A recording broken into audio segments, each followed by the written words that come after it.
നമസ്കാരം.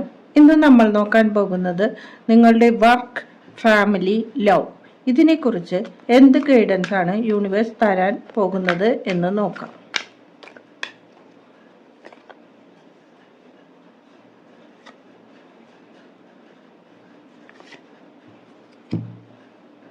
ആദ്യത്തെ card 7 of pentacle, 10 of soared, 7 of cup.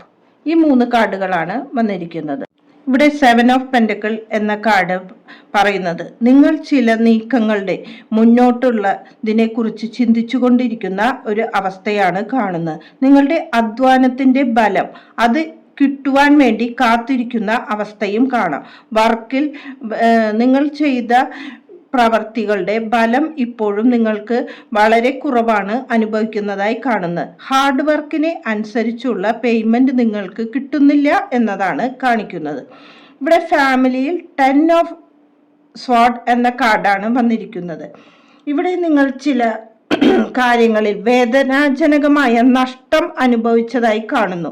നിങ്ങളുടെ അടിത്തറ ഇളക്കുന്ന ചില കാര്യങ്ങൾ തന്നെ ജീവിതത്തിൽ വന്നിരിക്കുന്നതായി കാണാം. അതിൽ നിന്ന് ഒരു റിലീഫായി എഴുന്നേറ്റ് വരുവാൻ നിങ്ങൾ ശ്രമിച്ചുകൊണ്ടിരിക്കുന്ന അവസ്ഥയാണ് ഫാമിലിയിൽ കാണുന്നത്. ലവ്, ഇതിൽ നിങ്ങൾക്ക് ഇപ്പോഴും എന്ത് എടുക്കണം അല്ലെങ്കിൽ ഒരു കൺഫ്യൂഷൻ അവസ്ഥയിലാണ് നിങ്ങളുടെ ലവ് മാറ്റേഴ്സിൽ കാണുന്നത്. ഞാൻ തിരഞ്ഞെടുക്കുന്ന കാര്യം ജീവിതത്തിൽ വിജയിക്കുമോ അല്ലെങ്കിൽ ആ വ്യക്തിയെ എനിക്ക് വിശ്വസിക്കുവാൻ സാധിക്കുമോ എന്ന ചിന്തയിൽ ഒരു കൺഫ്യൂഷനിൽ പകച്ചു നിൽക്കുന്നതാണ് കാണുന്നത്. യഥാർത്ഥ തെരഞ്ഞെടുപ്പ് നടത്തുകയാണെങ്കിൽ ജീവിതത്തിൽ വിജയിച്ചുകൊണ്ട് മുന്നോട്ട് പോകുവാൻ സാധിക്കും എന്നതാണ് ഇവിടെ കാണുന്നത്.